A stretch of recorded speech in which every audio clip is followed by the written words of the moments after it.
Ngayon ni Pangulong Noynoy Aquino ang report kaugnay kay Cadet First Class Aldrin Jeff Cudya. Nasa kamay na kasi ng Pangulo kung makakapagtapos pa siya sa PMA. May live report si Ian Cruz. Ian. Yes, GG Class valedictorian ng Siklab Diwa PMA Class 2014.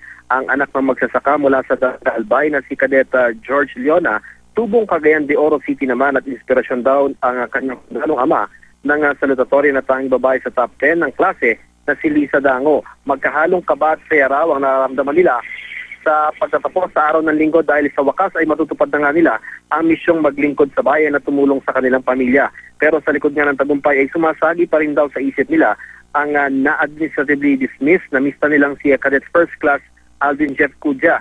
Aminado ang ilang miyembro ng Siklab Diwa Class of 2014 na nalulungkot sila sa sinapit ni Cudya pero umaasa silang magiging maganda ang tatahaking landas ni Cudya sakaling lumabas na nga siya ng akademya.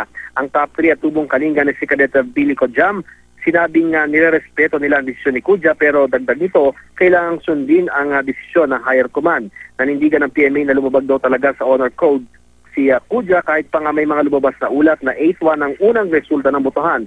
Ayon naman sa Malacanang GG, natanggap na nila ang report tungkol kay Cadet Cudya at tinututukan na raw ito ngayon ni Pangulong Aquino. Nasa kamay na nga ng Pangulo kung makakagraduate pa ba o hindi itong si Cudya.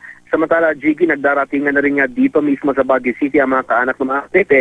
Isa nga sa kanila na nakilala natin ay si Jonah, na biyuda ni Technical Sergeant at posthumous Medal Valor Awardee na si Claudio Porosuelo. Inspirasyon daw ng anak nilang si Cadet Precious Jewel ang nasawing ama noong kasagsagan ng all-out war na militar laban sa MILF noong taong 2000. Kaya siya pumasok sa PMA. Sa ngayon, Jiggy, ay dumating na rin dito sa Baguio City si PAO Chief si Darweda Acosta na nakikipag-ugnayan sa bawat PMA. Kaugnay pa rin sa kaso itong si Cadet Cudya. Jiggy.